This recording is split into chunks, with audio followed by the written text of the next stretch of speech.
Hello बच्चों, आज हम पढ़ेंगे क्रिया। क्रिया हम आज इसलिए पढ़ेंगे क्योंकि जो आपका पाठ 6 है, नाव बनाओ, कल आपने उसको पढ़ा था। तो उसमें कई ऐसे शब्द आए हैं जिन्हें हम क्रिया कहते हैं। क्रिया का सामान्य भाषा में अर्थ होता है किसी कार्य का करना या किसी कार्य के होने का पता चलता है तो उसे क्रिया कहते हैं। आपकी कविता में बहुत सारे शब्द ऐसे आए हैं जो क्रिया के हैं, जैसे आना, खोलना, भरना, छोड़ना, लहराना, लाना, दौड़ाना आदि शब्द। तो इस तो अब हम आगे पाठ में चलेंगे जिससे कि हम जाने क्रिया किसे कहते हैं, क्रिया के कितने भेद होते हैं और हम किसी भी वाक्य में अगर कहा जाए आप क्रिया को कैसे पहचानेंगे तो हम किस तरह से पहचानेंगे, ये हम पढ़ेंगे क्रिया के विषय में विस्तार पूर्वक। तो चलते हैं क्रिया। क्रिया आज हम पढ़ेंगे क्रिया के बारे में। पक्षी उड़ रहे हैं।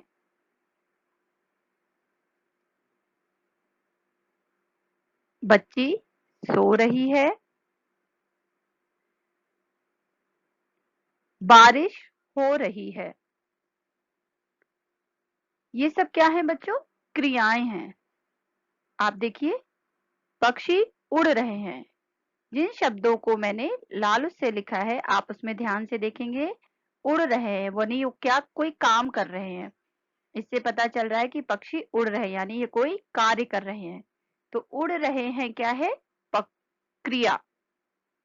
बच्ची सो रही है। इसमें बच्ची क्या कर रही है? सो रही है।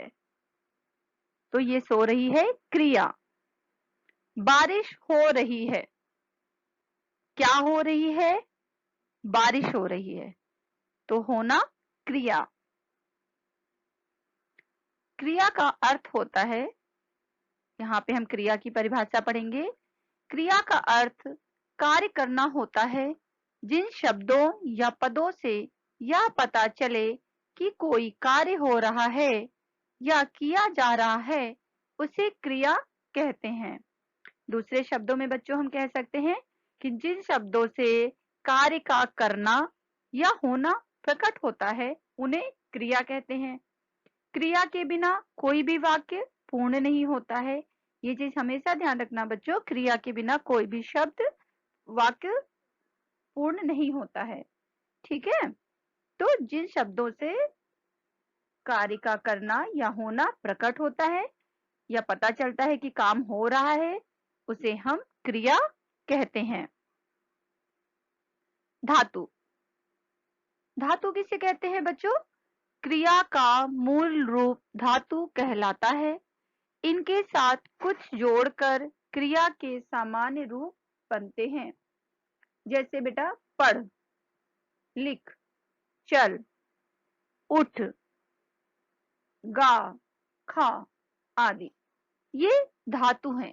ये क्रिया के मूल रूप ये धातु कहलाते हैं। लेकिन जैसे पहला शब्द है आपका लिख, अगर मैंने इसमें ना प्रत्यय लगा दिया, जो पीछे शब्द बच्चों हम जोड़ते हैं उन्हें हम प्रत्यय कहते हैं, इन्हें हम आगे पढ़ेंगे। तो जैसे हमने इसमें ना लगाया, लिख प्लस ना, लिखना, अब ये क्रिया का सामान्य रूप बन गया। चल प्लस ना, चलना, उठ प्लस ना, उठना, गा प्लस ना, गाना, पढ़ प्लस ना, पढ़ना, खा प्लस ना, खाना। अगर आपसे कोई कहे कि इसमें मूल धातु कौन है और क्रिया का सामान्य रूप आपने कैसे बनाया, तो आप हमेशा बता सकते हैं जैसे कि लिख, लिख, चल, ये जो आपके शब्द हैं बच्चों, लिख, चल, उठ, गा, पढ़, खा, ये धातु रूप है। अगर आप इनमें ये पीछे जो आपने जिन शब्दों को जोड़ा है, ना वर्ण को जो जोड़ा है, तो ये क्या बन जाएगा? हमारा क्रिया का सामान्य रूप बन जाएगा। ठीक है ना बच्चों, समझ में आया आपको? ठीक, क्रिया का अर्थ कार्य करना होता है। जिन शब्दों से यह पता चले कि काम हो रहा है या किया जा रहा है उसे क्रिया कहते हैं। जैसे पढ़ना, खाना, पीना, सोना, खेलना, बारिश होना, है ना?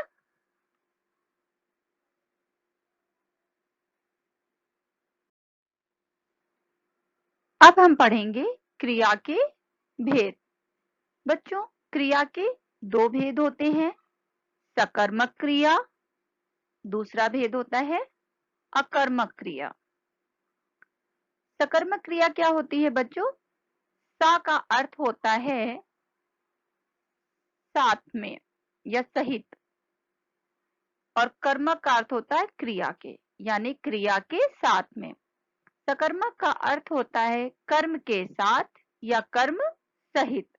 जिस क्रिया का प्रभाव कर्ता पर ना पड़कर कर्म पर पड़ता है उसे सकर्मक क्रिया कहते हैं।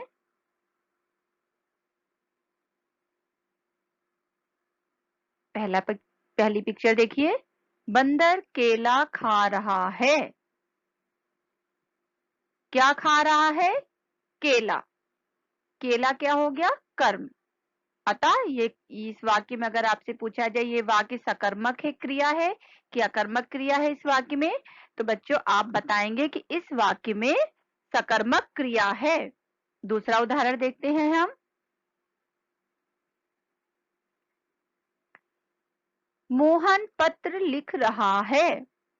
क्या लिख रहा है? पत्र। कर्म। तो पत्र क्या हो गया? कर्म हो गया, अर्थात यहाँ पर सकर्मक क्रिया है। बच्चों एक चीज का ध्यान रखना, कभी भी आपको कोई वाक्य दिया जाए कि इनमें सकर्मक क्रिया और अकर्मक क्रिया ढूंढो, कैसे पता चलेगा? तो आप किसी भी वाक्य में क्या लगाकर प्रश्न पूछने पर आपको उत्तर मिल जाए तो क्रिया सकर्मक होती है। जैसे आपने पूछा बंदर क्या खा रहा है, आपको उत्तर मिला केला, पता यहाँ पे सकर्मक क्रिया है। मोहन पत्र लिख रहा है, मोहन क्या लिख रहा है?